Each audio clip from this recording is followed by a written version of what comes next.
we're going to talk gambling of sorts with Joel Walkowski and Brian Allen Mitchell. Don't touch that dial. Not even the soap. Hello, folks. It is a beautiful Monday evening. I am Joel Walkowski here for the Props Network, and I got to hand it to my co-host over there. This guy, he's quite the character. I asked him, hey, what's your favorite part of Schitt's Creek? He said, I like the improv. And I'm talking about Brian Allen Mitchell, of course. We've never had this Schitt's Creek. Well, I mean, we've talked about it, I think, but it's a good show. You know, it's a good cast. That's the ultimate praise I can give a cast, is that I can imagine any one of them in a Sonic commercial. Oh yeah, how you doing, Joel? I am doing good. The Lions season is over. I fought back valiantly. If you'll recall, I placed a big wager on our last show in which the first leg, Buffalo, did not go well. So I've spent all weekend battling back from that. And you know what? I did. Very good. It's like I haven't even gambled. I was on a 15-game losing streak, and now it's like I'm only on an 8-game losing streak. That's the thrill of the chase. Out here when they're making that paper for Christmas or Hanukkah or whatever holiday you celebrate time. Yeah, right. So how are you? Is this New York City alive with all the Browns euphoria related from a big, not quite playoff clinching win, I think? You had to pinch me while I was watching it. I was very unemotional because I didn't understand what was happening. My team can run the ball when they want to. They can pass when they want to. What is this? I've pinched myself multiple times during that game because I'm like, this is cool. And today I was walking outside with my Browns winter hat on because my mom says you got to stay healthy. You got to have that hat. So I'm walking down the street, put the Browns put it in my pocket. I put my hat in my pocket and it fell out. And someone said, "Hey, you dropped your hat." And when I turn around, someone is scooping it into the trash. No. Yes. Someone threw your Browns hat in the trash? They had like a broom and they had one of those handles with the thing, and they threw it in the trash. Like, excuse me, no, that's mine.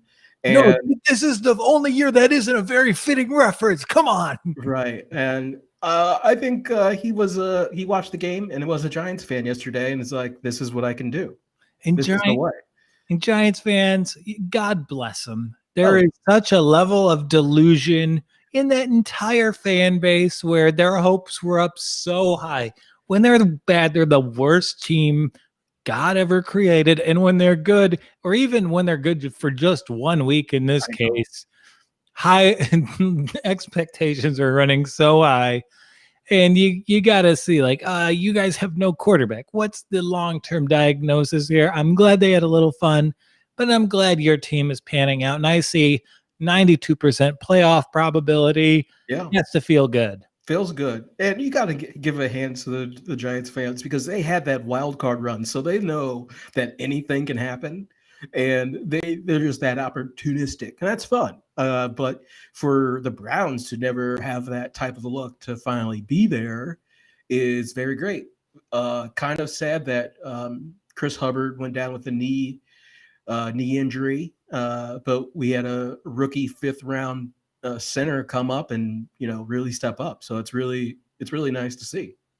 Yeah, and it was nice to see Cleveland just be so thoroughly in control of a football game with so much at stake. There wasn't a lot of stress in the Allen Mitchell household last night, I can't imagine. No stress at all. No, it was just when Freddie went for that fake it's like, oh, Freddie being Freddie, and like that was like, okay, we know this game, and if Freddie's going to be making calls, we're okay. Yeah, it was the exact opposite of a revenge game. This organization, they promoted me higher than any company ever responsibly should have. I'm going to give them one on a silver platter. So that was very nice for Freddie Kitchens to do. Yeah. But yeah, it was a great Sunday. I think a lot of people are giving the Rams a little bit too much crap for their loss to the New York Jets. I will say that. Oh, really? Yeah, I think so. Because, that got the big monitor treatment over in the Walkowski household yesterday. Ooh. And you know what? The Jets, for at least a 3-hour period yesterday afternoon, were a competitive football team. They had a great game plan with how to use Darnold. Their O-line held up amazing throughout the entire game. Mhm. And their game plan, it was predicated around the Rams being able to generate a pass rush. Darnold was getting out quick all day. And on the other side of the ball, there was a lot of penetration by that Jets defensive line, even though they were jumped off outside so many times. They tried to hand the game back Greg Williams style. Well, what I liked about what they were doing, they're like, Jared Goff can't convert on third and down, and they did that very well to just contain that. And Jared Goff is really showing his really true colors. Like, I don't think you're ready for a playoff run, man. You just got to. The Jets looked good. Their offense was amazing. I was just surprised to see that. Yeah, Ty Johnson making plays. I don't think there was a single throw to a wide receiver that wasn't Jamison Crowder, but that's fine. That's fine. You got no one else. So if he was supposed to be your number one in the beginning of the season, there you go. There you go. And it was kind of fun to watch that at the same time as a classic between the Cardinals and Eagles. DeAndre Hopkins. What hand strength.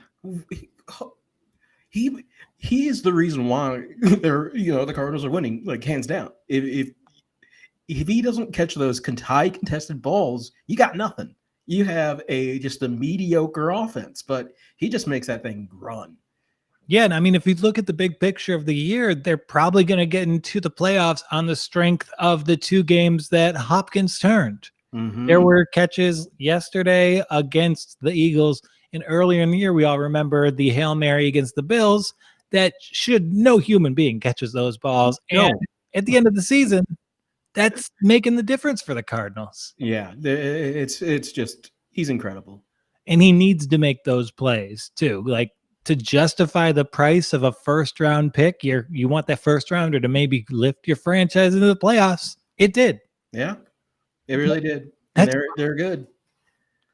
And we're going to have some fun talking NFL at the end of the show. We're going to go through the FOMO report, what we learned.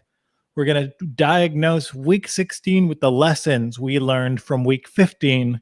But before that, we got a national holiday coming up tomorrow. Oh, it's back. It's back. That's right. It's not National Shout at a Cobra Day. That's a holiday my dad made up and does celebrate. It's a great one. He finds the only cobra in Indiana, yells at it. And do we have a guest online here yet? Yeah. All levels good for GarageBand? Yeah. Oh my gosh, I forgot to record the intro. We're good on with Restream up to this point, yeah? Yeah. So I'm sorry, I'm hitting record now. Good. My bad. I'm glad I caught it when I did. It's okay. If Bill Simmons, he gave the caveat last week that he forgot to record when he had Obama on his podcast. Yeah. Yeah, with Obama, I'm going to use my phone audio. And, we're having Jumoke on, and I remember to turn my audio on before I have Jumoke on. So I'm treating this next guest better than Bill Simmons treated Obama, which is quite a lot for this show. I have a blast talking hoops with this guy. I cannot wait to have you added to the mix, Brian.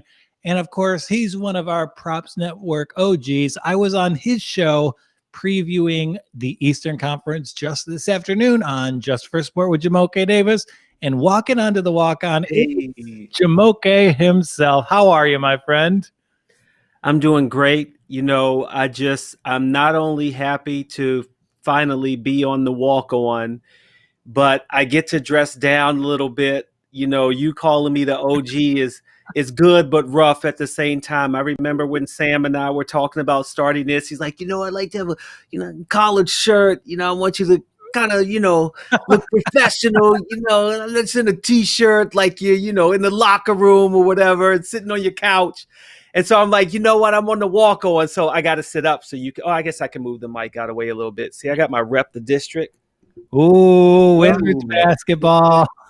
For the Wizards a little bit. Bradley Beal walking onto the court at the All-Star game, which he did deserve to make last season, but I think he will this year.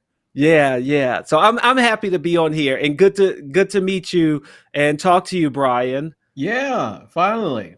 Every time I want to call you B Mitch, because that's what they call Brian Mitchell, who's on the Washington football team. So when I see you, I'm like, oh, that's B Mitch. Oh, that's what kids in high school called me. But I just burned CDs for him, so I wasn't like a high school standout. But I just burned CDs a lot. So. Hey, in both cases, we know B Mitch has burners, and you're gonna really reap the rewards from it. So that's okay.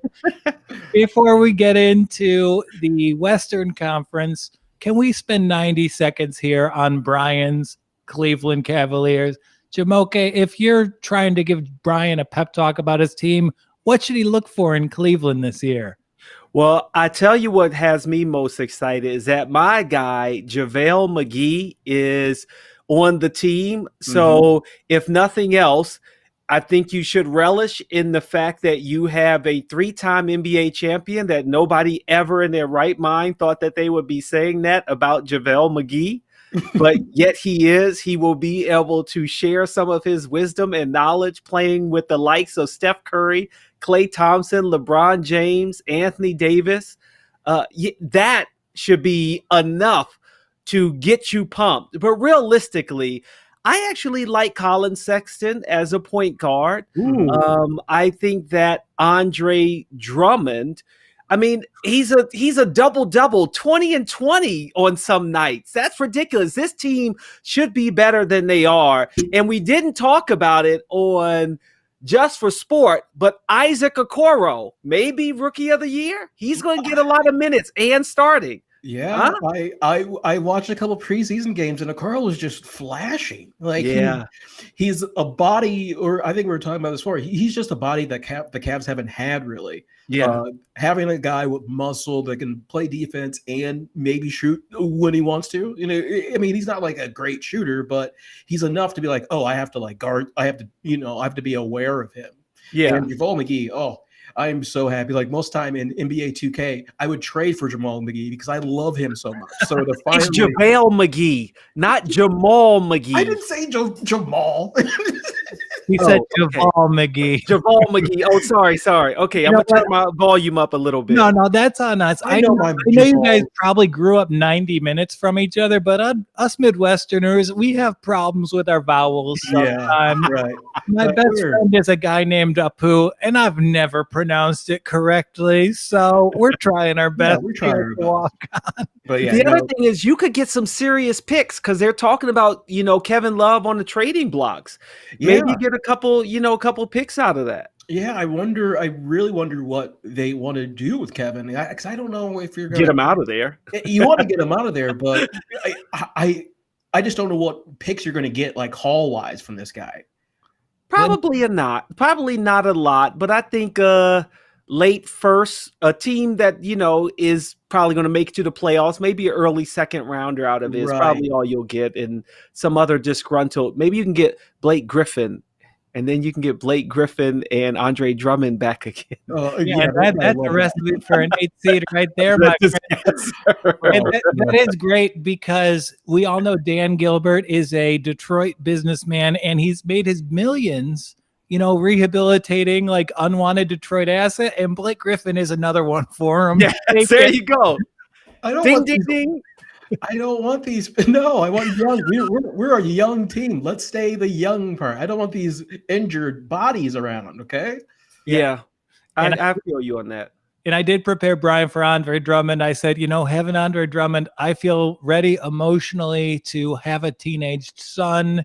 He's going to do a lot of great things. You're going to be so proud, but there's going to be some head shaking embarrassments along the way. Yeah. It's okay. You're going to be at the bottom. Cleveland is pretty much used to that, even when you had Kyrie Irving. Oh, yeah. So you just need the next LeBron James to come in. That's what's going to be. And maybe that's Isaac Okoro. No. Hey, if it's enough, if he's LeBron light, I'll take that. LeBron light.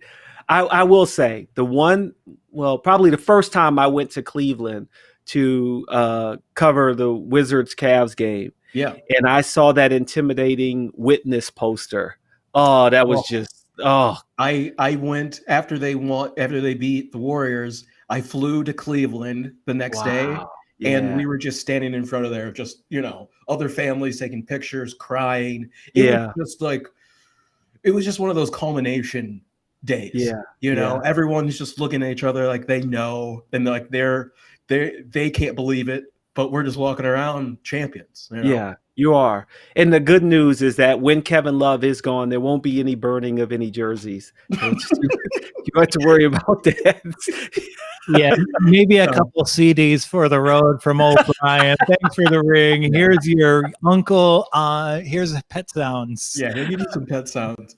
But yeah, there won't be any. It'll be a nice. Like you get that big article in the paper. Thanking everybody, and it's like, cool, Kevin, you were great. You transformed who you needed to be to hang with LeBron, and it doesn't work out all the time for people that LeBron try to mold. Yeah, and I feel bad for him. I know he's had a lot of mental health issues that says that he's really talked about a lot more in Cleveland. And maybe he just needs a fresh start to kind of, get a change mentally for him as well. Maybe. Yeah, I think so too, because of the kind of the change of the guard that's happening with Colin Sexton and all that kind of stuff. He wants the ball, and you see it sometimes that Kevin's a little frustrated with Kevin. He's a little frustrated. Well, he's frustrated with himself. He is. Yeah. Yeah, he wants the ball. He thinks he's the guy. So, and Kevin's like, "Come on, man. I'm 10 plus years in the league. Just give me the ball. Where my shots are. Yeah, like let's just play. I've changed my game to fit this franchise. Let me fit this franchise." Yeah, but that was a lot of Cavs talk, and we should have done it in our Eastern run through. So I'm doing the opposite of what we did this morning on Just for Sport. We're previewing the West here. And rather than go through divisional winners, who we want, I picked one bet for each team that I think kind of tells the story of that franchise. So you're going to tell me what you think about the pick and how that feeds into the arc of that franchise approaching this season. So these are alphabetical by division. So let's start in Denver, fresh off a pretty amazing run to the Western Conference Finals. It's been amazing to see the videos of their franchise player come out of camp. So I'm inclined to back Nikola Jokic over 20.5 points per game. What do you think about that, Jumoke? Well, considering last year he averaged 19.9 points per game last season, and they had a really good postseason run, but obviously they didn't get to finish the way that they wanted to this season in the bubble season. In my mind, Jokic has to know that in order for this team to knock off the Lakers, basically is what we're looking at, right? Mm-hmm. And not have to have the upstart Jazz, who seem to be just as good. I mean, how many times was Denver down? It's like, oh, can they come back? I don't know. Every single game of that playoff series, Denver was down. It was shocking, and they got there eventually. But, Utah was maybe the better team there. Because I think that in order for this team to win, Nikola Jokic has to average around 24 points per game, because realistically, they would have been out of the playoffs a lot earlier if Jamal Murray didn't have 3 50-point games. Yeah. But Jamal Murray can't be the focus. I think everyone knows this team goes with Jokic. And whether it's his passing, his just athletic, his hands, his scoring in the post, from the wing, his three-point shooting, whatever it needs to be, he's got to be more selfish this season in order for this team to go any farther than they did in the bubble season, in the postseason. So I'm taking that over there. I'm going to say, I'd even go if it was like 22. I think I may still take the over there. Mm-hmm. All right, we're there. Brian, you good with Jokic, putting up franchise player scoring stats this year? Right. I mean, Jumoke, you nailed it, because Jamal can't do that. You can't do that in the postseason all the time. Like you're going to get keyed up, and it's just going to not work for you. So if he can just he loves that 3 ball, so like that's great. But I think he just needs a little get tougher down low, and then you're going to get those points easy. Yeah. Yeah, I mean, I still say he's one of the more talented players in the league for a big man because of what he can do in the post. I mean, Anthony Davis can't really do, or is just learning to do some of the things, but Anthony Davis is not a passer like Jokic. Like Jokic just does so many things on the court.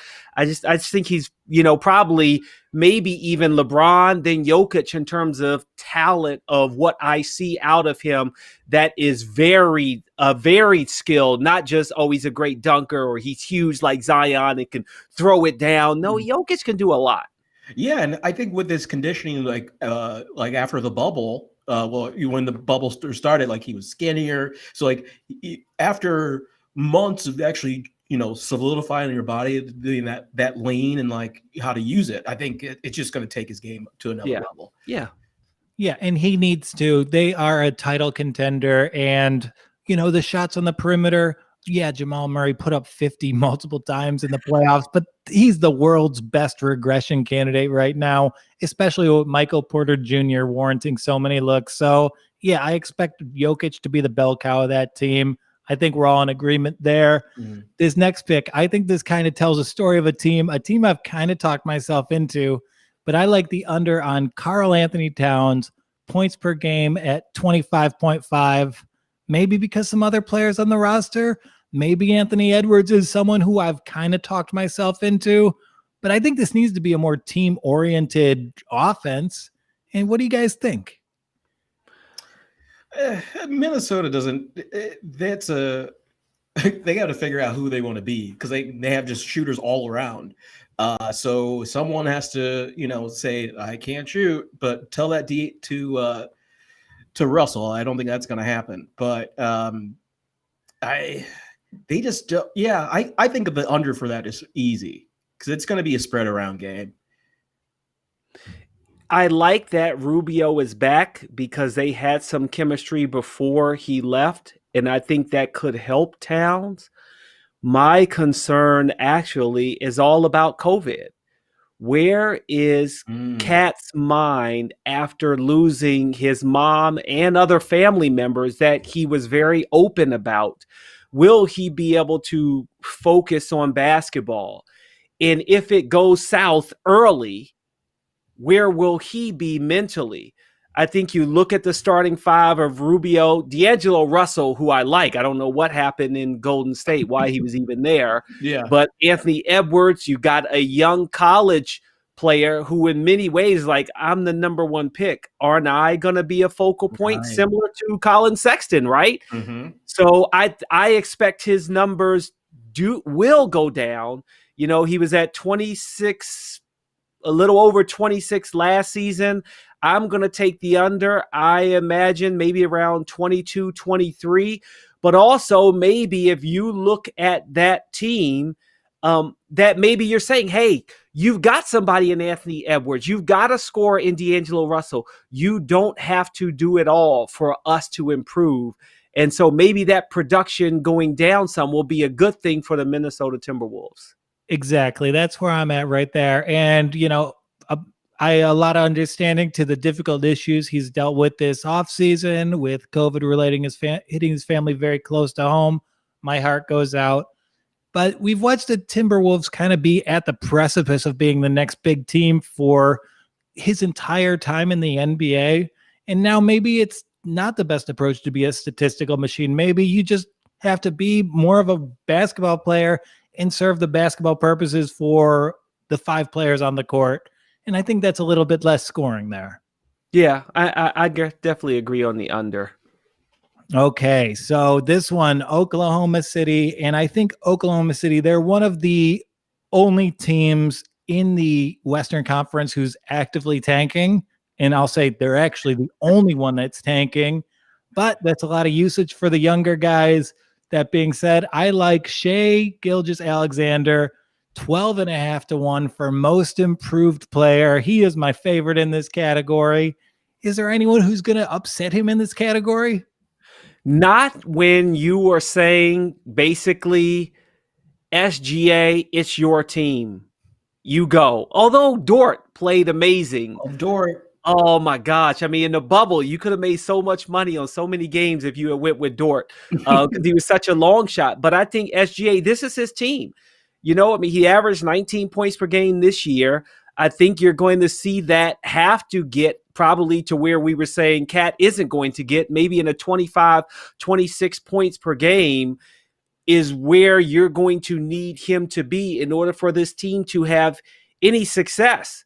My thing is, when I look at Sam Presti, how many times are you going to rebuild after you know you were just chasing the mistake you made when you let KD and Russell Westbrook, well, that was much later, and Harden leave to sign Serge Ibaka to a max contract. And you're still like, no, I'm a good GM. I can do this. I think they got lucky last year with Chris Paul.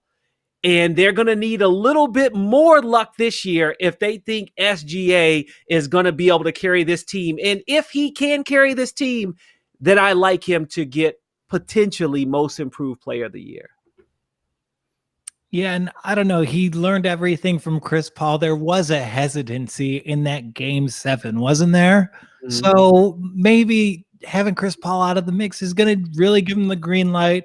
And yeah, he's going to be given the green light every game this season.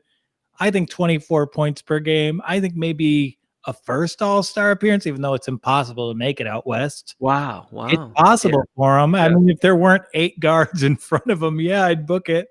Yeah, it's a golden age for the league, but it is not one for the Thunder. Oh, gosh, it's awful. And then this is a fun division because it's actually like the NFL in terms where you can pick a good divisional bet, and you'll get great odds on it. It's unlike what we talked about with Milwaukee in the Central. Here, I actually like Portland plus 250 to win that division. Ooh, what do you think? Oh boy. If I'm looking at that division, I feel like Portland may slide back some, and I think you may see the Denver Nuggets take another step up, and the Jazz with their new owner as well.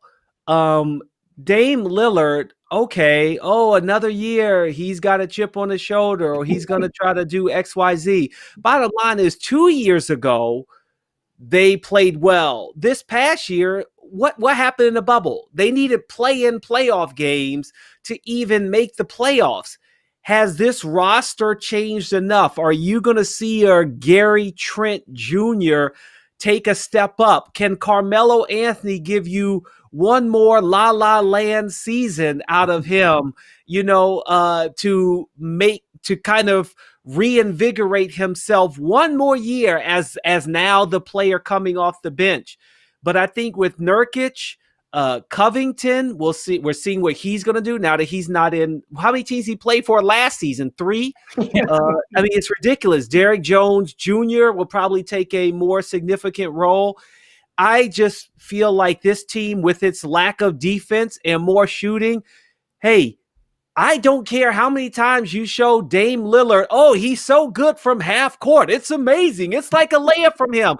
Okay, if I'm any one of those defensive teams, I'll just sit back at the 3-point line and say, okay, just keep taking that shot. Yeah, let's see you taking that shot. Go ahead. Keep taking that shot. And here's where the bias of how long there's been between the season comes into play, because you talk about Portland battling to get into the NBA playoffs in the bubble, but they were only in that situation because Nurkic was injured most of the year. And you have a full season of Nurkic along with Robert Covington to give you more shooting, to give you perimeter defense. And then you have the emergence of Gary Trent Jr. I think that's as good of a supporting cast that there is in this division. So at plus 250, maybe they won't get it, but I do like the value there. I like the value there. I just maybe, as you were saying to me on Just for Sport, hedge your bets. Go with the Jazz. Rudy Gobert. So Rudy Gobert gets that new $200 million contract. And this is a natural segue to our next bet. Okay, before the end of the season, minus 800 odds. Will the Jazz regret that Rudy Gobert extension? I'm trying to look at that, and the best way I see it is they have a new billionaire owner who, to us, $200 million is like, okay, whatever. Yeah, that's $20 to them. Right. I'm just going to do it because I don't want to mess up the nucleus of what I have here. Right? Mm-hmm. You've got Conley, Mitchell, Bogdanovich, Royce O'Neal, who can be a gem, kind of a sleeper player. And Rudy Gobert is like, okay, I mean, he cried when he didn't make the All-Star game. He's very emotional. I'm sure he cried when his mom called him and say, congratulations, now buy me a new home and a Rolls Royce and get me over to America. Whatever you can do when Joe Biden's in office, because, maybe the border is open again, whatever the case may be. Yeah, but why is the border closed? Who closed the border? Okay. But I just feel like it's almost like the consistency of having Rudy Gobert sign mentally. I think this guy is somebody who obviously takes the game to his heart, right? I mean, he's shown his emotions many times over. And I don't know if maybe they said we got to have him sign because we cannot have him mentally unstable through the season. Am I good enough? Do they not like me? Yada, yada, yada. So it's like, give him the money. It's nothing to this new owner. Give him the money, and you justify it. Okay, you won the Defensive Player of the Year a couple times. All right, so it's like, yes, you deserve it. If you go somewhere else, you'll probably go to a West rival. Like, no one in the East is going to sign you right now. So yeah, we just got to keep the asset, Yeah. Go ahead. Owners do stupid things when they do. Right after they buy the teams. This is a stupid thing to do because there's certain teams he can't even be on the floor against. When are we talking about Houston? We've talked about them playing the Warriors 2 separate times in the playoffs. Rudy could not be on the floor during crunch time. That's not someone you want to give a max contract to in my book. No, you are right. Now, did you find that bet at minus 800 or you made it up? Made it up. Because I tell you what, I would take that bet. Some buddies that I'm on a text chain with, right after someone posted that, they put a gif of LeBron James looking up almost like he's at the text, like, what? Like, what? You did that? For Rudy Gobert? Oh, yeah. In just fun little tangent, just in terms of the extensions that got signed today, what's more surprising? Rudy Gobert getting $200 million or Markelle Fultz getting 50? Oh, you know what? I would say Rudy Gobert because Markelle Fultz showed flashes as a number one pick, by the way, that, mentally he was dealing with some things in Philly of where he was going to play, finding his way there. I think in Orlando, he may actually flourish more than I think of Rudy Gobert. To your point, when teams go small ball, yeah, he very well may be off the court. Oh, that's awful. And the NBA says they're losing money with the bubble and, coronavirus. I don't know. You're signing players to $200 million. Right. Yeah, but Fultz has been he played pretty well with the Magic last year. He showed that when I would watch, I'm like, oh, the Sixers they didn't do this right. They should have kept him. So yeah, but okay, yeah, and I kind of like that backcourt of Cole Anthony and Markelle Fultz. There's so much athleticism; they can get to the hoop whenever they want. Granted, it's Orlando, and it'll never work out for Orlando. But I'm happy Markelle is sticking in the league. It was dicey for a minute there. Here's the other thing. This is the last year of his rookie deal. So he's hoping to get, they had to make sure he was happy and know that, hey, we believe in you. Now you've got to help take the team to the next level. And there's a better chance in the East than in the West. Yeah. Yeah, and we went over the East. You can listen on Just for Sport, and it's not that good of a chance in the East. It's pretty loaded out there. And once you look at it, and this next division, hachi-machi is this one loaded. 4 playoff teams easily in there. But let's start with Golden State. This one, how about the bet? Steph Curry 8-1 for league MVP. No. No. The main reason why I think he cannot reclaim that status is because he doesn't have his main sidekick. If he had Klay Thompson, I'd say maybe he'll be back to his old form. Mm-hmm. But trying to figure out how to play with Wiggins, a wise man once told me I was taken second and I should have been number one, and I'm going to show you. I don't know if James Wiseman can actually be someone who is going to in any way contribute to the level that will help Steph Curry, have less defenders be able to really crowd his space, that he can get off those 3-pointers. With Kelly Oubre, I know the trade for him. I was happy for him because now he's not in OKC. But I just don't know if Steph can carry this team to be an MVP. I just don't see it. Yeah, Steph's not that guy. He's not going to, hey, let me put you under your wing, the wing type of guy.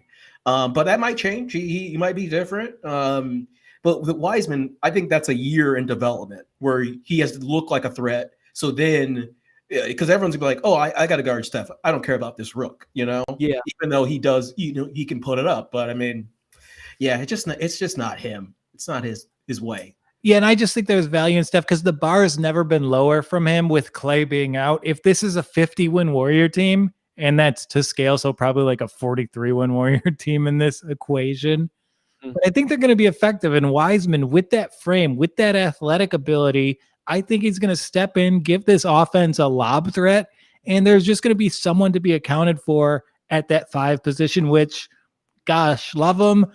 You couldn't say that about Kevon Looney. So I think that he'll have a little bit more room. Yeah, I think with Draymond too, if his foot is going to be a lingering problem for the season, I think that's tough for Steph because he needs those guys that took him to the finals. Like he needs those type of guys so that he can count on them. So I don't know. Maybe. And get well soon, skinny Draymond. We need you out there for a full season. You're looking slight, my friend. And how about Clippers? Plus 120 for the division championship. Can we see some regular season victories out of the Clippers? They're going to be more bought into this season. We have the Lakers. They're going to need some rest. You have the Warriors. They're incorporating new pieces. So the Clippers 120 for the division. That seems like the best bet I can make associated with this franchise.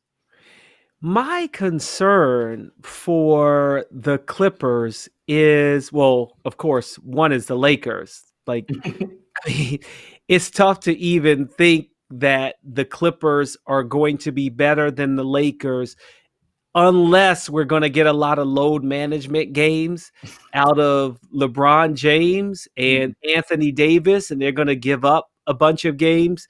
But, when I read all of the reports, the one I remember the most is a story in The Athletic talking about how there was so much dissension on the team in terms of the preferential treatment towards Paul George and Kawhi Leonard. You've got a new head coach in Ty Lue that I don't know what he's going to bring to the table, because I feel like in many ways, everyone knows, just like with the Lakers, just like with Cleveland, not so much with Miami. I have more respect for Spoelstra, but LeBron James was the GM, the head coach, and the best player on the court. Well, Ty Lue doesn't have that right now, and Kawhi Leonard and Paul George, who are not leaders vocally. They may say, oh, I let my game speak for me on the court. But after they were eliminated from the playoffs, you got Paul George saying, oh, well, this season wasn't what we were saying was going to be our championship run. And then other players like, wait, what? This was our season to win the championship. Oh, Paul. I just don't get it. Playoff P. Let's see a regular season P. Not preseason P, not playoff P. Let's see a regular season P. And that doesn't sound as good. RSP doesn't sound as good. You need to put a V in there. Regular season. Very good, Paul. So the RSVP. and I make that a regular season bet for the Clippers because the next one, unfortunately, for the interest of a great season, is my favorite pick on the board. Lakers title plus 275. This team has LeBron. This team has Anthony Davis. The schedule makers did them no favors, but they had one of the best off seasons in the NBA. Their supporting cast is going to be phenomenal, and I can't see anyone beating them this year. It's hard for me to say that someone can beat them. I will say we have to remember that last year the Heat had injuries, and I think that series might have gone differently because Bam Adebayo was really giving it to Anthony Davis, and Jimmy Butler, he had to play, several epic games to even get to the NBA Finals. Mm-hmm. But I look at this team adding Montrezl Harrell, re-signing Kyle Kuzma for a very low $40 million. I was like, dang, that's it. He's just scared he's going to get traded. He'll take anything. Yeah. He'll take anything. But they made some sound additions. One of the ones that I knew they were going to get rid of was who was the guard who refused to go in the bubble? Understandably so. Avery Bradley. That I think they felt like, hey, yeah, let's move on from him anyway. I love the Dennis Schroeder play. Mm-hmm. LeBron James knows he has a point guard who can run the show when he doesn't have the ball in his hand. I don't know about Kentavious Caldwell-Pope, but I like the stealing from the Tampa Bay Raptors in getting Marc Gasol and my man Serge Ibaka. Oh, yeah. They're both gone from the Tampa Bay Raptors. I can't believe it. They wanted to live in Los Angeles. They wanted to report to each other on the different camps there. But yeah, I mean, just as you're going through the names there, Gasol, Schroeder, Harrell. Yeah, last year's Lakers had some trouble because their supporting cast was rough. This is a dream rotation here. You have defensive specialists. The passing game between Gasol and LeBron is going to be a Twitter highlight waiting to happen. My favorite thing is that the Gasol, he knows, I just need to play 12 minutes. They just need 12 minutes out of me, and I'll take some fouls. And I think it's such a probably a relief on him because he knows he's getting a little old. He's getting a little old in the tooth there. So it's let me just have some fun in LA. I'll make some buckets so LeBron isn't mad at me, and we're good. And I forgot about the catch and shooter Wesley Matthews, huh? Yeah. Everything this team did over this offseason is such a distinct departure from the plan in seasons past. This resembles a basketball team as a believer like me thinks it should be constructed. I love the 9-man rotation. Everyone has their roles, and I see how it goes together, and I love the character of this team. Now they just got to sign Powell, who wants to come back. Get the Gasol brothers together. Yeah, play a different Gasol every night. That's what you need. The brother management, is that what you call that? Yeah. Brother management, and maybe plus 275 isn't the juiciest bet, but this next one, I don't mind it. We're going to take a trip to the desert. We're going to visit our old pal Chris Paul, and we're going to put money on him.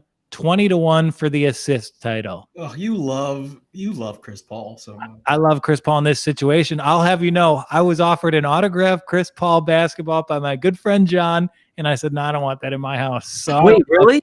Yeah. Wait, why don't you want a Chris Paul ball, a player who is considered to be the Don of point guards, was never been to the NBA Finals? I don't know if you've ever lived in a 1-bedroom apartment with your wife, but there's a sliding scale of only so many sports things I can justify. I'd have to relate some anecdotes about what Chris Paul means to me, and Chris Paul doesn't mean that much to me. But I like him feeding DeAndre Ayton. I picked this bet because I do not see a line for DeAndre Ayton making an all-NBA team. I think he's the next great prospect. I think Chris Paul exists to make DeAndre Ayton a 25 points per game scorer, and he's going to make it happen.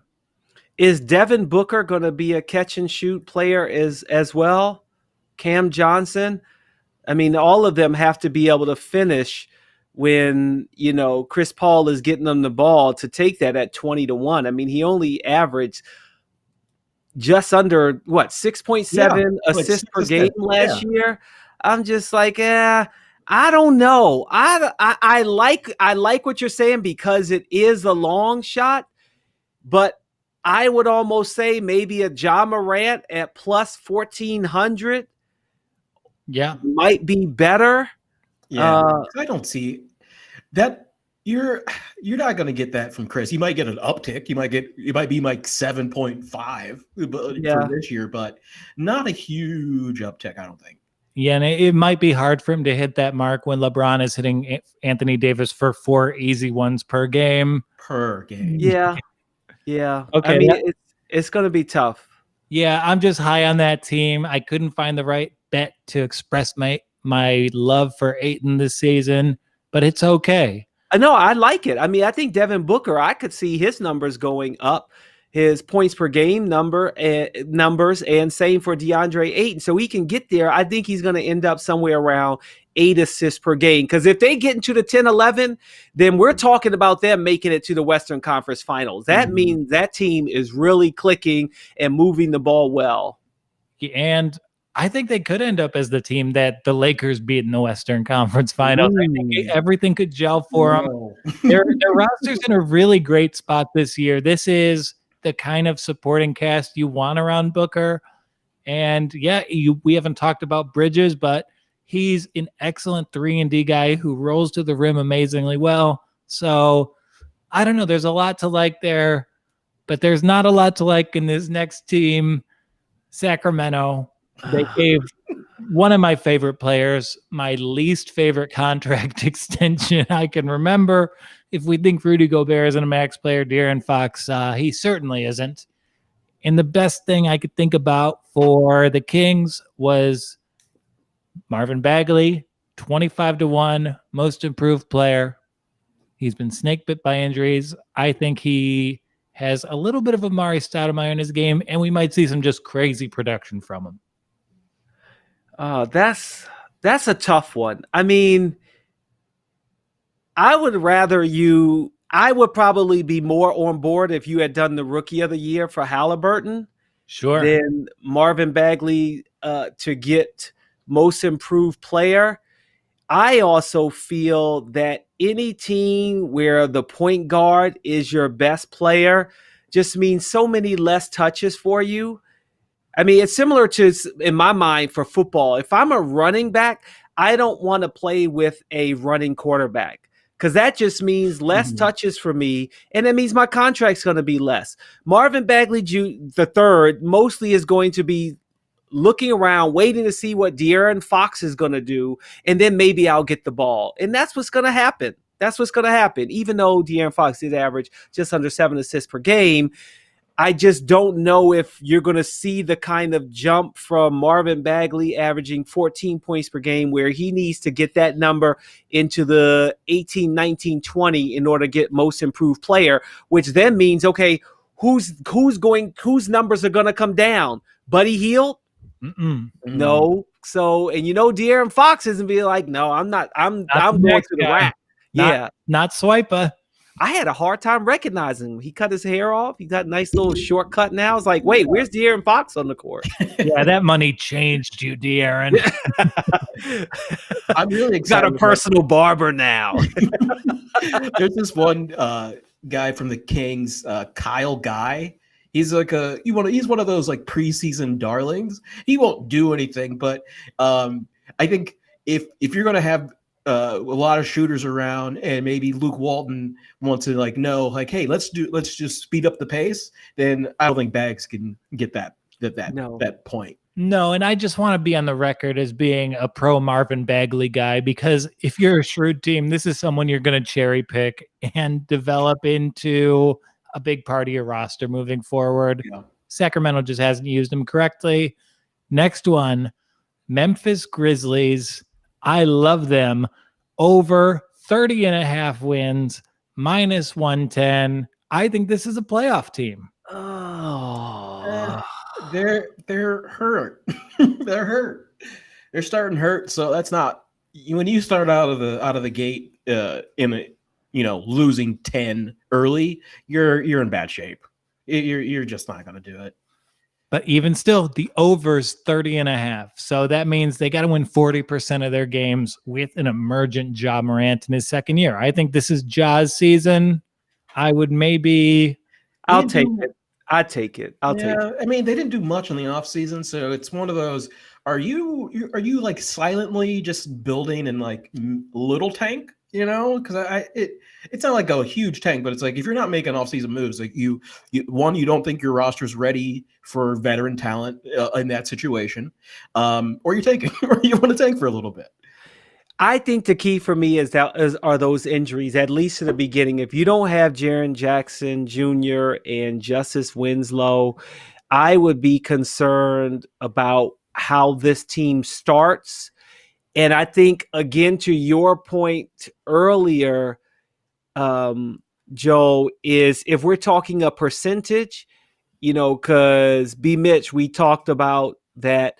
What if with coronavirus and some cases having to suspend a game here or there, that we end up in a situation where the league only gets through 60 games before they say, hey, we got to get into another playoff bubble. Here's my son here. He's tired of me talking basketball. So I think in many ways, that's where I say, okay, if we're talking a percentage, if we're saying 40%, I might take that over 30.5 wins in a 72 game season. Okay, you guys might have talked me out of that one. I'm doing a lot of unders. This under, I can't imagine it not hitting.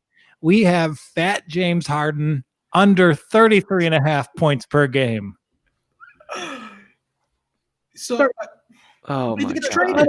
The line is 33.5. That's a historic scoring clip. I don't think he's in shape. I think he could get traded. I can't imagine this hitting.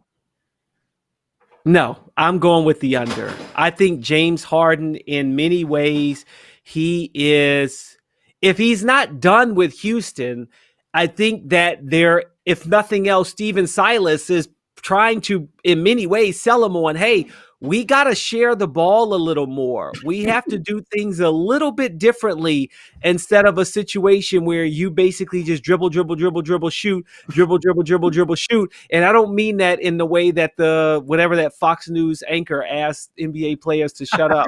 That's not how I mean it. But I just think that his game it's not going to work anymore. We're done with that. It's a failed experiment. So sorry.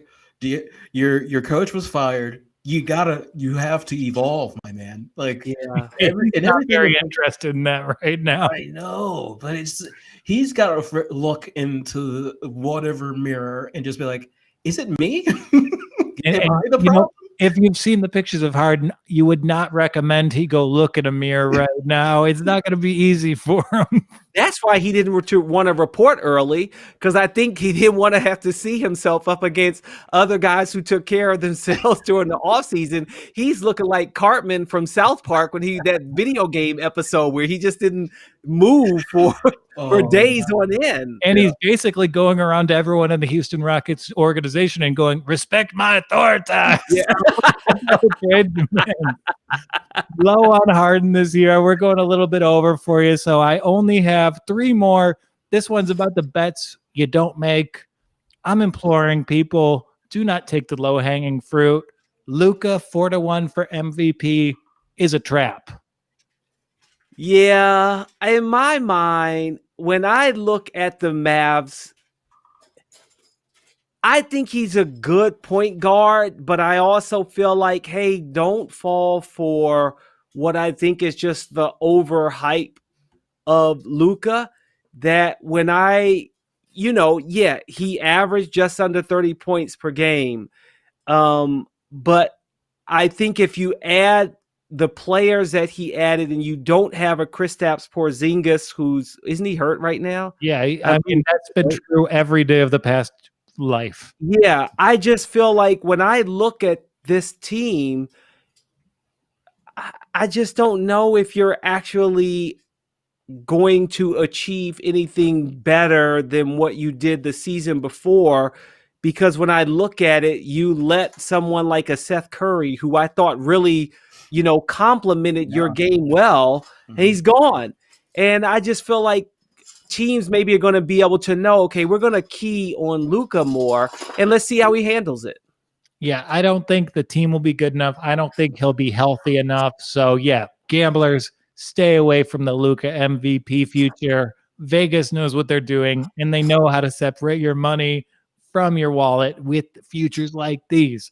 Do not do it. Okay, 2 more. I'll get you back to your son, who I think he's playing with those Popovich cars in the background. Yeah, I can hear he's it. definitely playing behind me, and he's supposed to be upstairs, but That's okay. This one, I think it's fun. I am basing this on Zion looking the opposite of Harden. He looks ready to go. I like the Pelicans 5-1 in this, admittedly, kind of wide open division. oh boy, the Southwest Division. Okay, let's start with Zion. First and foremost, if I am thinking about the longevity of Zion, I'm going to say, let's keep your feet on the floor a little bit more instead of the high flying dunks that maybe can hurt one of your knees or cause another injury. Mm-hmm. But does he have another part of his game that you can go to? No. So I think it's just way too much hype when you think about the Dallas Mavericks, who I know we were just talking about them, and Luka's not MVP level, but that team is better than the Pelicans. Yeah. I just don't know if I see it there. And I still say, if you want to call him a bigger Harden, you know, he and Zion are closer in weight. If you had to pick one of the two, which one would you start your team with? Harden? Yeah, I mean, Harden this year, but it's not just Zion. There's Brandon Ingram, fresh off the heels of his most improved campaign. Right. They've got like 100 points a game easily from this roster. They've got these young guys who are going to be better this year. And I don't know. Steven Adams at center. Steven Adams as the enforcer, as the big brother to all these young pups, shepherding them just like he was in for Oklahoma City for so many years. I love this team. I'm intrigued by him, and I don't like any of these other teams in the division to come along and contend for it. We'll see. I mean, we got to see with Van Gundy, you know, first year. Let's see what he can do. Yeah, I think that's the major question mark of all in all. I think what David Griffin and Van Gundy are doing is very intriguing. I like JJ Redick, Josh Hart, even the rookie Kyra Lewis Jr. You know, maybe there's something there. I didn't forget about Brandon Ingram, but you know, I thought, to me, Brandon Ingram is what I thought Brandon Ingram should have been in LA. So let's see if he regresses. That's where, excuse me. I just, I don't know. It's a new coach, new system. Let's see how it works out for them there. But if we sold you on, what were we talking about? Marvin Bagley not getting most improved player, then you sold me on, I'll take a flyer at plus 500 on New Orleans to see what they do. Yeah, plus 500. It wouldn't be the craziest thing in the world. It'd be also like pretty normal for NBA history for a young, talented team to arrive a year too early. Yeah. I think it's possible. And I like the numbers here. Last one. You're going to hate this one. You're going to revile it. I like the under for the Spurs, 29.5 wins. Am I crazy? No, I mean, they missed their first postseason in 23 years. Crazy. And now Greg Popovich is trying to figure out what to do with the other Murray, DeJounte Murray, and Derek White. And I think that there's a lack of respect for DeMar DeRozan. I know Toronto or Tampa Bay Raptors said, hey, we're shipping you out of here because we want to win a championship, and they did. But I think DeMar DeRozan may now be better suited to understand what Greg Popovich wants to do, and vice versa. Greg Popovich is like, okay, I figured out how I need to play with DeMar DeRozan and LaMarcus Aldridge to get the most out of them, and having it's older reserve in Patty Mills and Rudy Gay. But if for some reason there is a trade where like, yeah, we're not getting it done. And one of those two pieces between Aldridge and DeRozan are traded, then I definitely take the under. Right now, like that'd be a tough bet. At minus 110, I don't know. I think they could get 30 wins. They can get 30 if everyone stays healthy or whatever. And as you're saying, most of those guys are on expiring contracts. They got one more year left. So it's kind of like, if we're not getting these guys, let's just ship them out and let's get Kevin Love in here. And you can be Kevin Love. Oh my! Oh, now, actually, he might be better than LaMarcus Aldridge. I never quite figured out what the deal is with LaMarcus Aldridge. No, he ran out of gas when he left Portland. Come on, he was putting up 38 and 14 in key playoff games. He had his moments. He was a big game player. And when he signed that contract, he was like the 12th best guy in the NBA. The league's just gotten a lot better since he signed that contract. That's true. Yeah, I think they're going to finish better than last season. If Derek White can keep up his 3-point shooting, 8 per game in the bubble, maybe. Maybe. I did okay. I went 12-3. I kept 12 of my bets. I threw out 3 of them. So I did pretty good with my track record. I like what I came up with, and I liked spending so much time with you, Jumoke, today. I enjoyed it. Cool. Well, I'm glad you got to grace us with your casual wardrobe. And if you enjoyed Jumoke here, you can check him out twice a week on Just for Sport on the Props Network. Thank you. Rep the district. All right. Mitch, good to be with you. See you later. See you soon. All right. Well, we have all sorts of fun on the Props Network, and that's why we went over on that last segment. Sorry, Sam. But this is the kind of content you're going to want. It's the kind of content you're going to need because you love gambling on sports. You need an outlet to give you the most informed analysis in an easy to consume package. And that's what we are. And that's why I'm asking you. Yeah, you, Clark Raybould, Omaha, Nebraska. I know you are watching right now in your family's computer room. Clark, I want you to hit that subscribe button for the Props Network YouTube channel. And hey, if you want to be like Clark, if you want to support the Walk On and the Props Network, hit subscribe on the YouTube channel. We got great clips coming out literally every single day. We have the Walk On twice a week. We have Jumoke Davis Just for Sport twice a week. And we have the Friday Props Drop, which people are loving on YouTube. Hit subscribe on the YouTube page for the Props Network. Hit subscribe on iTunes or Spotify for the TPN Walk On podcast.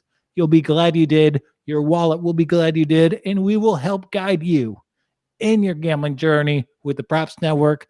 Great tools available like the future forecasting tool. And you can compare all the live lines, all the regular lines, and an easy to use interface on the Props Network site. It's not just a prop monitor. That's where I go to get all my gambling insights. How is that ad read? I like the ad reads. Very good. Take a breath here. Good. Take a breath there. And now let's get into previewing NFL Week 16 with what we learned from Week 15. Let's start with our front office management operations FOMO reports. First of all, we were going to talk about which teams made good decisions and we saw them on the field, which teams made bad decisions and we saw them on the field.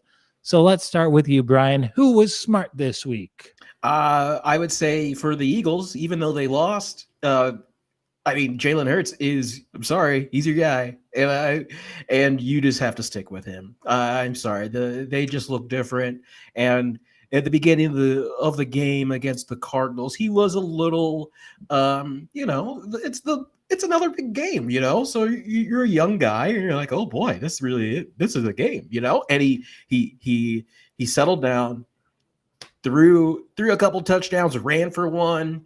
Like, this is the guy you want to build around. So Doug is saying who's going to start, and he's like, obviously JD. So that's great. I'm with you there. I just would have wished to see a little bit more of a run emphasis from that offense. They're putting in the personnel, the play calling, they forcing the ball to their talented running backs. I'm not quite seeing it yet from Philadelphia. I think there's a next level of effectiveness they could get to, but I will respect the decision. And who's yours, Joel? For mine, the well-run team, the good team, it has to be the Buffalo Bills going on the road, trouncing a Denver team that had been very feisty and competitive. Very feisty. And it all comes back to the play calling. And, it's about how they supported Josh Allen. It's such a level of cohesion throughout the organization. They have these pass catchers who just get open. They do everything they can to make his job easier. They're able to just redo this guy's footwork on the fly and put him into an offense that's so specifically catered to fit him. And when it's working, they don't take their foot off the gas. You can tell that Daboll looks at this Kansas City offense and he realizes the way you win is by putting other teams on their heels, and that's by scoring a lot of points. So, yeah, love everything out of the Buffalo Bills this week, specifically the play calling and the vision towards Josh Allen of Brian Daboll. Yeah, and what we were talking about earlier a couple months ago, like Josh Allen MVP, that's great. What we should give it to Russ. It's like Russ is, kind of not been where he wanted to, but it's Josh or Henry for me. I got to go with Mahomes for MVP, but different strokes for different folks. Yeah. Let the great one be appreciated as such. We're not giving them all to LeBron. Let's not treat Patrick Mahomes with the same level of taking for grantedness. Yeah, for sure. So who did a bad job here, Brian? The Patriots. Ooh. I feel so bad for Cam Newton. I don't know what's going on. There's so much on his shoulders on that offense, and they're not a good offense. And their defense, people were running all over them. And for the Dolphins to do that with a okay line, not even great, to do that to the Patriots, it was just it sucks. It just sucks for a team that was, that was always in the playoffs, and it's like, oh, well, retool. Time to retool. Again, it's just so many people opted out for the Patriots. It's not just that Brady left. It's not just that this dynasty's over. There's just been a constant slew of adjustments to this entire roster, and even the best coach of all time wasn't able to keep up with it. Of course, I'm talking about Steve Belichick, the offensive quality control assistant. For my FOMO, I got to give it to the New York Giants. You understand that game was for a playoff berth, right? Yeah. Act like it. Where's the desperation? Where's the play calling? Where's the gadget plays? That was a gadget. That the punter, the kicker trying to do. I saw no effort to win that game. There was no desperation for them with a division title on the line. Yeah, but Colt McCoy is not that guy to be desperation QB. He's Captain Deacon Dunk. Yeah, but you still have the Yak King Golden Tate. Where are the Tates? Oh, here you go again with Golden Tate. Okay, I won't go into Golden Tate. We've got a lot to talk about still, so I will move on.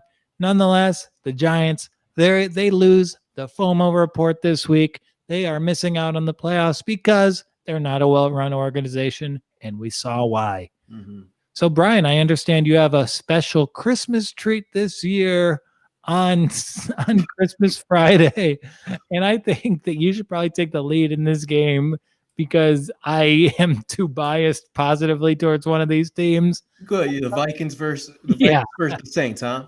Yeah, Vikings versus Saints. I will be the Brian for this. You be the lead horse.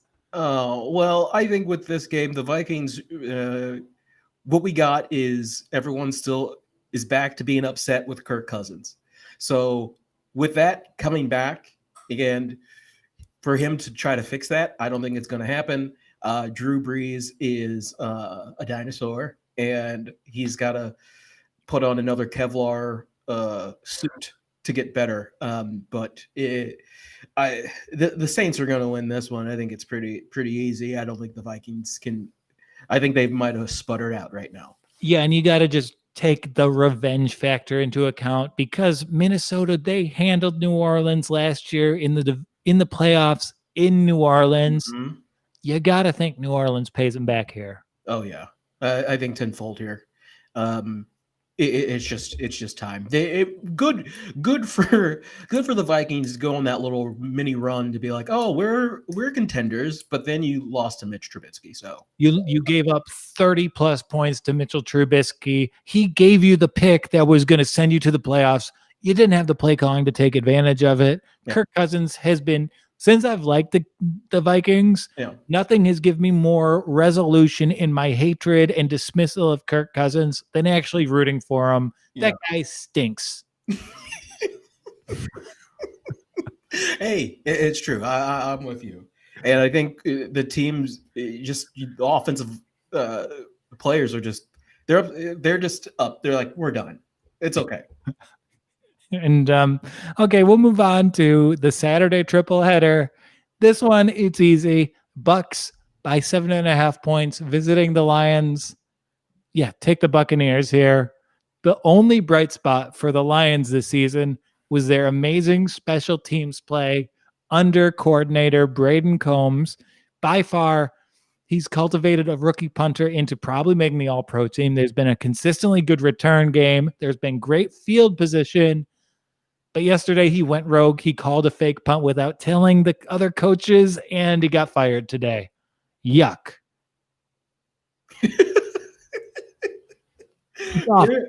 Yeah. Hey, well. I've been watching this team for 34 years. I will say my real age, 34 years I've been watching. This is the first good special team coordinator, and then he did some crazy crap, gets fired for it. Yeah, the Buccaneers are going to win this game by so much. The Ronald Jones rushing yard player prop, fresh off the COVID list, it beckons to you. That is a gift. The Rob Gronkowski touchdown in this game is forthcoming. You can put that in stone. Woof. Yeah. Brady's throwing it down. He's back to throwing it to Brown, and if he has that connection, that's just not fair. If they're finally getting all their weapons on the same page, could be bad news, depending on if they can keep Brady up. Yes, they can keep Brady up in this game. This is a 2-touchdown Bucs victory easily. Take the Bucs here. It's easy money. Next up, we have Niners at the Cards. The Cards are 4-point favorites, but the Niners, they're stuck in Arizona purgatory, just like me during quarantine. That's so sweet. And the Cards are 4-point favorites in what I think is a Niner home game. Who gets? Do they flip a coin twice to see who gets it? Yeah, you've been in Arizona this whole time. Yeah, Cards have to take care of business here, right? Yes. Nick Mullins, he's feisty. He's kind of like Drew Lock, where he'll just go for 3 touchdowns, but throw 4 interceptions. But he's going to keep you in the game. So that's a little scary. But the 49ers offense, they're finding ways to win, even though they're just hurt very badly. But 4 points. I think so, but I think it's gonna be a good one though. Yeah, this will probably be a good one. We're gonna need it to be, because the Niners play all their divisional foes really tough. Mm-hmm. So yeah, I'll do Cardinals here, but I'll take it with a grain of salt. Yeah.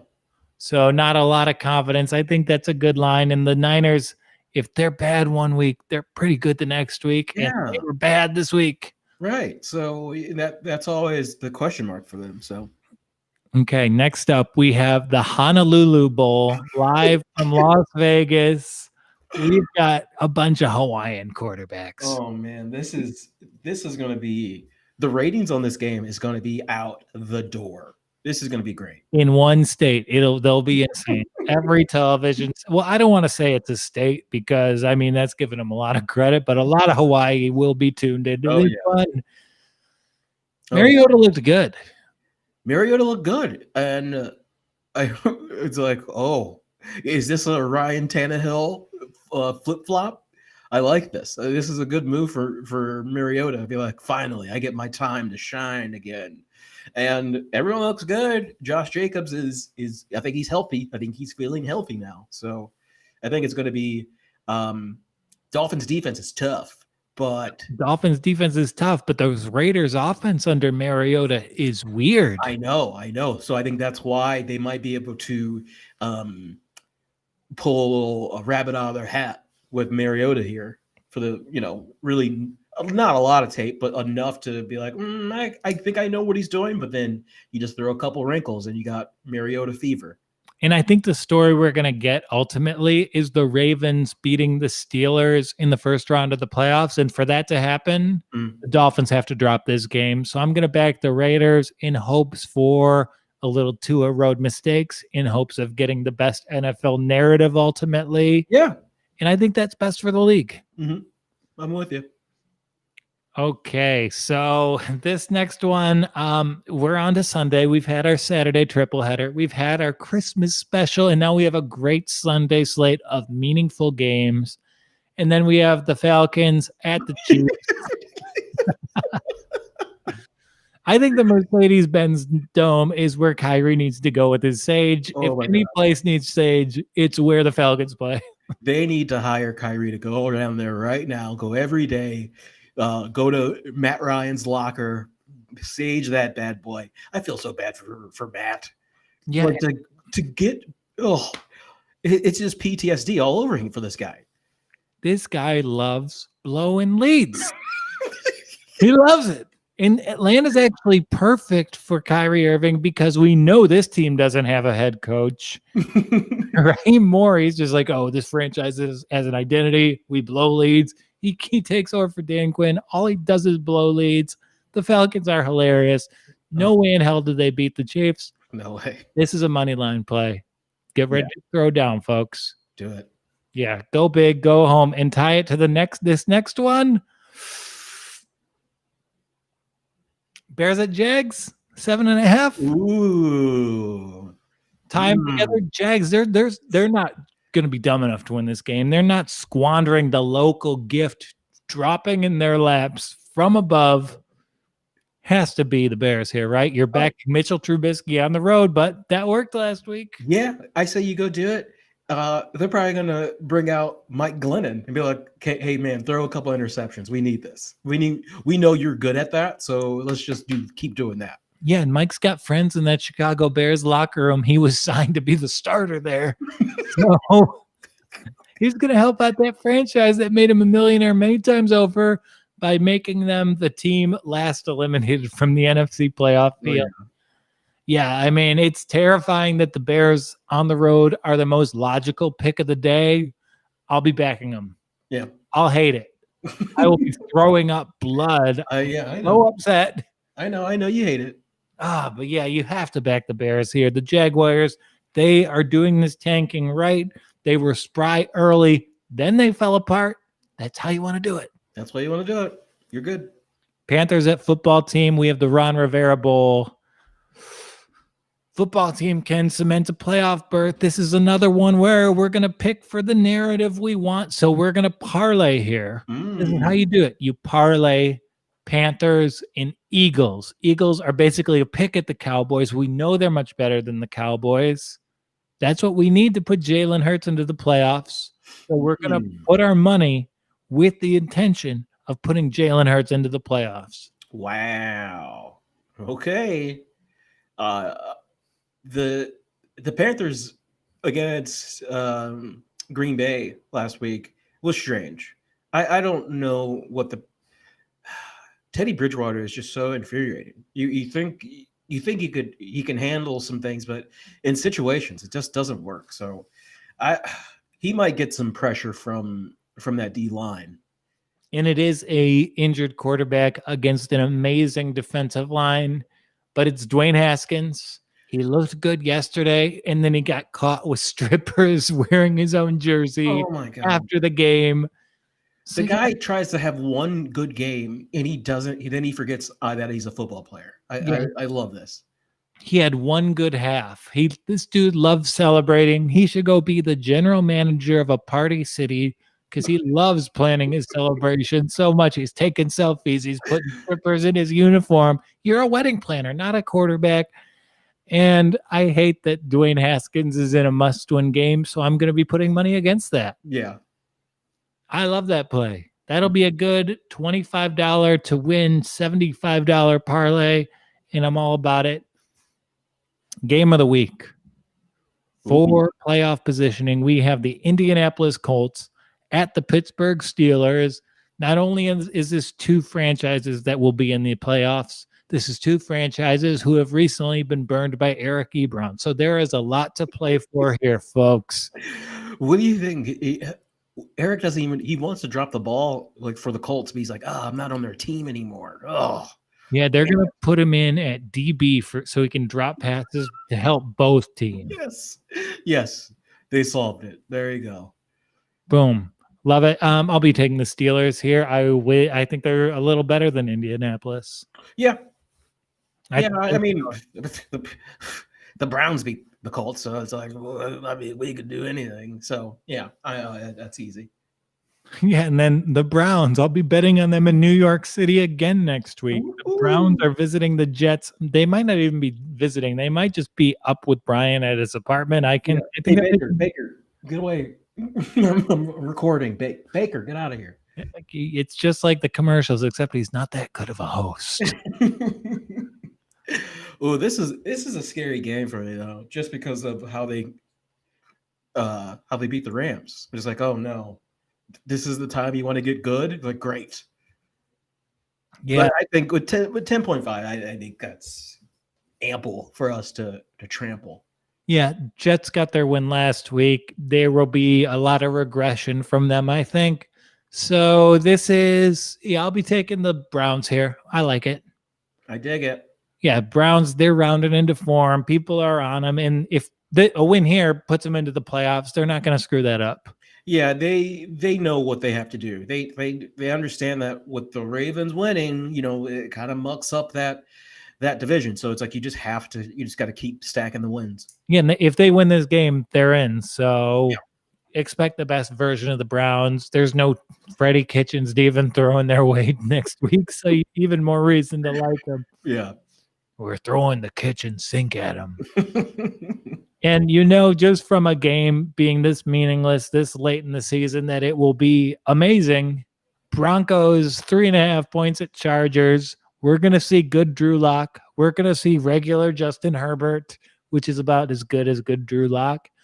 And it's going to be a barn burner. Take the over and don't look back. This is a party. This is going to be a party city game. This is just going to be, everyone's going to be flying them. Everyone's going to have 5 touchdowns. We don't know what's going to happen. Yeah, an offensive performance that no one will see because not a single television in America except mine will be turned on to Broncos Chargers.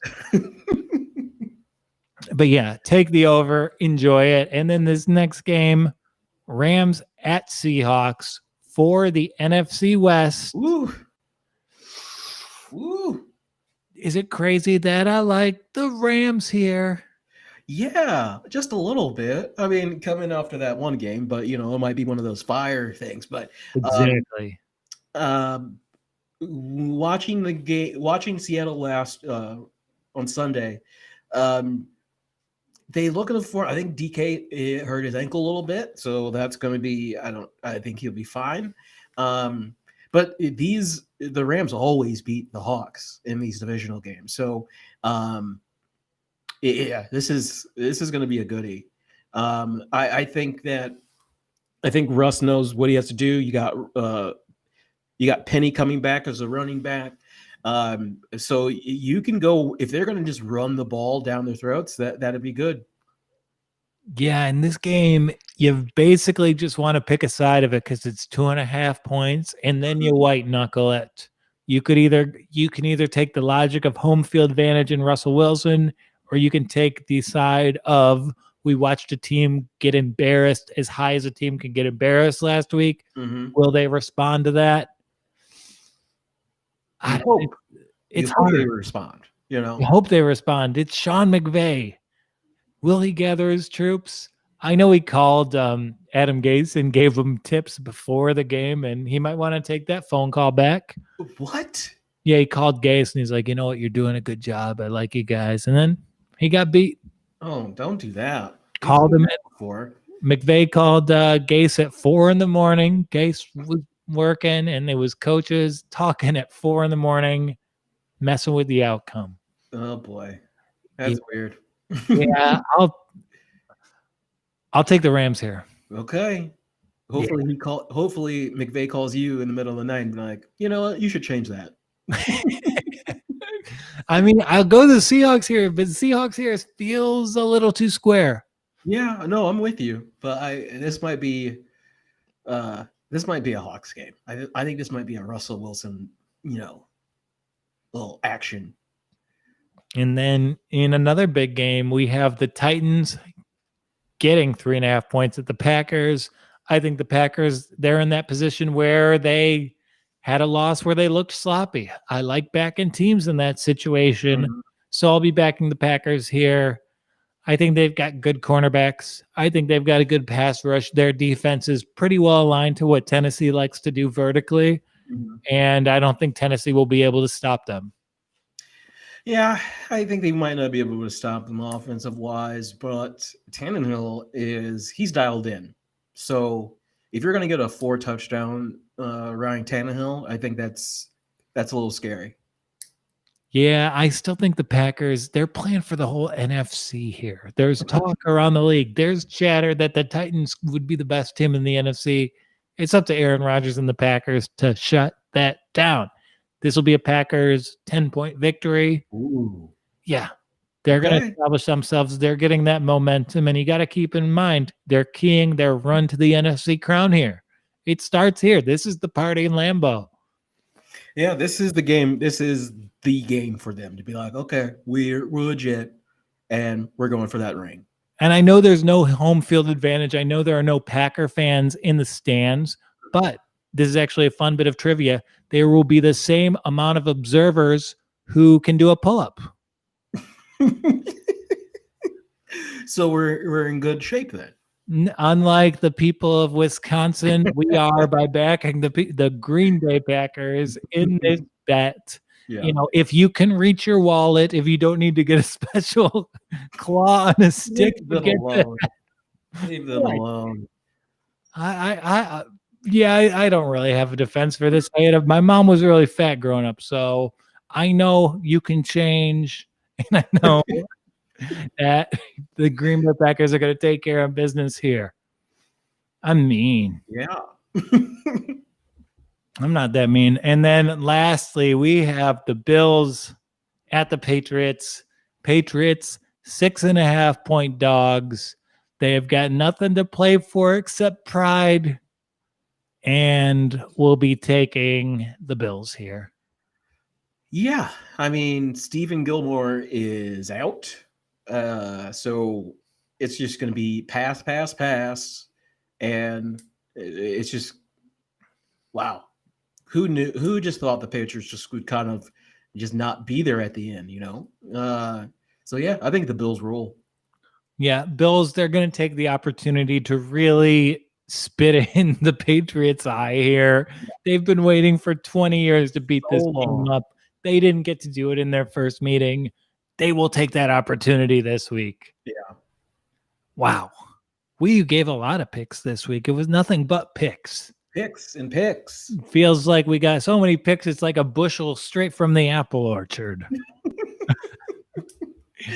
Yes, my winter apples. I love them so much. And a winter apple a day keeps the winter doctor away, unless the winter doctor is a winter horse. This is so weird. Oh, boy. Winter apples. That's the name of this episode. Did you have fun this week? I had a great time, Joel. Did you have fun? I had a blast. I can't wait to be back on Wednesday. There is an issue with the college football playoff I deliberately didn't talk about this week. Yeah. And I think we're going to address it. Cool. Yeah, I think we're going to have Eli on. We're going to cement our picks for the first round of bowl games. And then, were you ready to talk a little MLB futures? Ooh, baseball. We're back. Yeah, we get to tell Michelle Neat about the new names you picked for your favorite baseball team. Oh, great. The Cleveland Drew Carries? I think we're going to go with one of those local pizzerias. Ooh, okay. Yeah, Totino's sizzling fresh or whatnot, whatever you went with.